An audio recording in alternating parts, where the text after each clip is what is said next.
Welcome everyone to Coco Unapologetic and Raw. I want to thank you for your constant support of this movement, the movement to empower one another by sharing our stories so that we know that we are not alone. I'm going to start by giving you this disclaimer.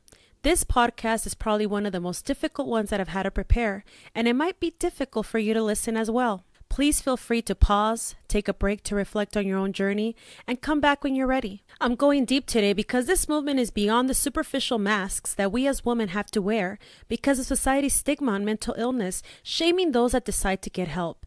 But the female species is strong indeed, my friends, resilient, and it takes a lot to keep pushing forward despite it all.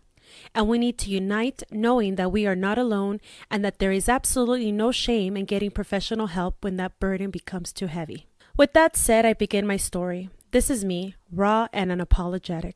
200 plus pounds ago, I sat at the edge of the 126 freeway, completely destroyed, waiting to get the right rhythm to just jump off. An angel stopped his car and said just enough for me to get back into my car and go home. I recall that painful drive home as if it was yesterday, probably one of the longest and most painful drives home. How could I not see his indiscretion coming, I kept telling myself.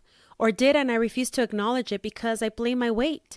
I mean, when he met me, I was a size 16, and now there I was, a size 26. How could I possibly blame him for falling out of love with me? I knew we weren't happy. But the truth of the matter is that I was a good actress. Or so I thought. You see, keeping up with the Joneses can only take you so far. And for me pretending that I was confident in a happy marriage, well, that had reached its end, and I was exhausted and heartbroken. When I arrived home that painful night, I didn't ask my heartbreak for an answer. I just cried. I blamed myself. Later on through therapy, I learned that this is a coping mechanism that abuse victims so often do. They blame themselves. My pain got worse when I confronted his indiscretion. After seeing her beauty, her slim figure, I started blaming myself for not being her. Then the words so quickly came. If I was skinny, this wouldn't have happened to me. And just like that, my friends, my fitness journey began. I wish I could sit here and tell you that my fitness journey started because 20 years ago, the doctor said that I was pre-diabetic and was a donut away from a heart attack. But the reality is that it started 6 years ago because of a heartbreak. What's interesting is that I knew the very moment that I set out to start this fitness journey that I would be successful. Because if there's one thing about me is that I had always smashed every single goal with the exception of weight loss. But this time it was different. The stakes were way too high for me. I wanted to be beautiful. I wanted him to see me like he saw her. My goal was to win my man back and make him love me. Boy, did I have it wrong. But, I mean, how many times have we as women fallen into this trap mentality? That changing our essence, our being, will make someone love us. If this is you right now, my friend, it's okay. I totally get you. I was there. I started my Heartbreak Fitness by losing 100 pounds through diet and exercise, but it wasn't fast enough. At this point, I was still over 300 pounds, and I was nowhere close to looking like her. Yes, I said it. I wanted to look like her. I recall my doctor referring me for bariatric surgery back in 1999, and although a decade had passed, 300 pounds surely got me a golden ticket. Just like Charlie at the chocolate factory, I was a winner. That golden ticket symbolized everything that I ever wanted. I would be loved, I would be respected, I would be accepted, I would be happy, and he would love me. Time surely passed, and nearly 200 pounds later, I still wasn't happy. I think that out of those 200 pounds, 100 must have been from all the salty tears I shed night after night. As time went on, looking better and becoming healthier came with a wave of drama. Persecution and cruelty came right along with it. Accusations from my family as to the reason behind my extreme weight loss. Coworkers who cheered me on suddenly quieted down when I started becoming thinner than some of them. And the more painful, my heartbreak. He still wasn't loving on me the way I wanted him to. As a matter of fact, the more I lost, the more he gained. The more attractive I became, the wider the gap became between us. Vulnerable as I was, I had fallen into the hands of some sharks and trusted the wrong people, and I was right to where I had started. It was as if I had never made progress. As for friends, heartbreak after heartbreak, I lost so many of them. Lonelier than ever, more broken than ever, no Team Coco, nada. And soon I decided to stop. If my why wasn't responding to me, then why continue on this journey? I thought skinny people were supposed to be happy. I thought attractive people didn't have problems. And that's when the idea of Heartbreak Fitness came to me. Now let me define what is a Heartbreak Fitness. A Heartbreak Fitness is that pivotal moment when you sit there and say, WTF, I look amazing. I'm almost at my body goals. Why the heck am I so unhappy? Where is everybody? Why aren't people rooting for me? Why are people not happy for me? Why instead of feeling like a winner, I'm feeling so ashamed, sad, and am struggling with anxiety and am now depressed? And then it hits you. You realize that you have been doing it all for the wrong reasons. This should have been a you versus you and not a you for everyone.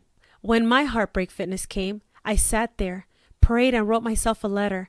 I told myself in that letter all the things that I wanted to hear from my man, all the things I wanted to hear from my friends that I lost along the way, and the words I yearned to hear from my family.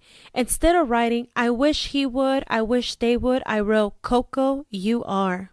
I wrote a letter to every single nayer and hater and woman that had betrayed my trust when I had confided in them. And in those letters, I broke up with each and every single one of them. I then took those letters and drove to that same 126 freeway and ripped each one into shreds and decided to pick up my little broken heart and start restoring it. But for me this time, absolutely for me.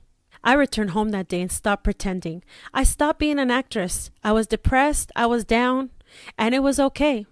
Although I was at my healthiest weight, I was the sickest I had ever been deep inside. I needed help, and I did not care if people found out that I was getting help. I realized that I still hadn't healed from the sexual abuse as a child, and how much that had affected me into becoming an actress.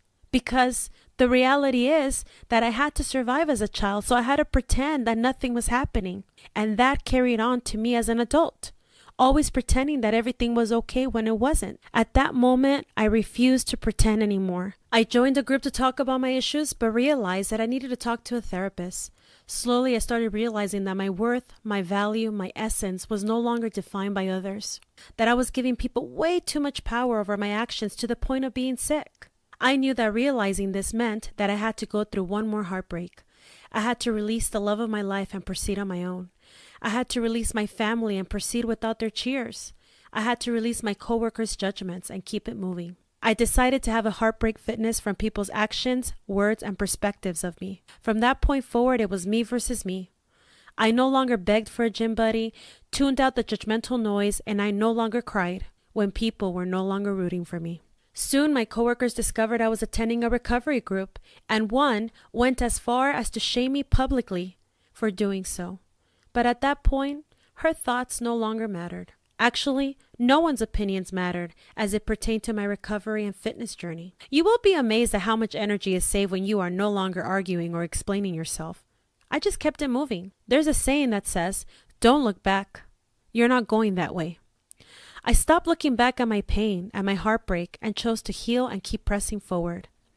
Lonely as I was and pressing forward, the good Lord started putting people back in my life. People that stopped talking to me soon came back, and we just kept it moving. As for my heartbreak, he started joining me to work out and started to match his own goals. Heartbroken as we were, there we were, working out, gym session after gym session, and started dating again. I was thankful that people's negative actions and words no longer affected me as they used to. Words like, you're not a real woman, you're weak, you have no self-worth for taking him back, rolled off so easily when people judged my relationship with my heartbreak. But it didn't matter. I learned that I did not have to explain myself to anybody and just kept it moving. Where is my heartbreak now? He's my trainer. I don't know where this road leads, but I trust that the best is yet to come. And if it doesn't, my friends, I have peace in my heart. So there you go, amiga. Heartbreak Fitness is a savage beast. If you can relate to anything I shared, know that I am rooting for you. I am absolutely here for you. You are not alone. As Valentine's Day approaches, know that you are loved today. Take this week to fall in love with yourself. Take time to write yourself a love letter and say all the beautiful things you want others to tell you. Because the truth of the matter is that they may never say those things to you. There might not be no happily ever after. But you, my friend, you, amiga, you can be your own happily ever after by loving yourself enough to keep pressing on, by staying committed to yourself, by not cheating yourself into thinking that you don't have it in you to reach goals. You do. You sure do. Look at yourself in the mirror and boldly tell yourself, hey, I'm proud of you. I love you. I love you. Thank you for tuning in to Coco Unapologetic and Raw, my friends. There you go. That's the beginning of the Coco. I have no shame. I have no shame today in saying that this is where I started, but that is not where I am anymore. Be blessed. Have a great week and happy Valentine's to everybody.